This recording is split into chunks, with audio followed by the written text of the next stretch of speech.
Balitang Probinsya.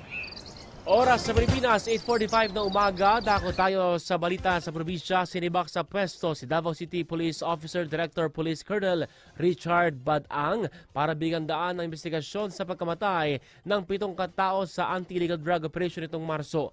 Naiulat na napatay ang 7 individual ilang araw matapos bumalik si Badang sa kanyang pwesto bilang direktor ng DCPO noong Marso 22 at matapos magbanta si Davao City Mayor Sebastian Duterte na papatayin ang mga nagbebenta ng droga. Nagmula utos sa Regional Internal Affairs Service para tiyakin ang kredibilidad ng isinasagawang investigasyon. Habang papalitan naman ni Deputy Directors for Operations ng Region 11 Police Colonel Rolindo Sugilion ang nasibak na nasabing opisyal. Magugunitang nagpatupad ng war on drugs si Mayor Baste Duterte sa nasabing lungsod para masawata ang kalakalan ng iligal na droga sa Davao.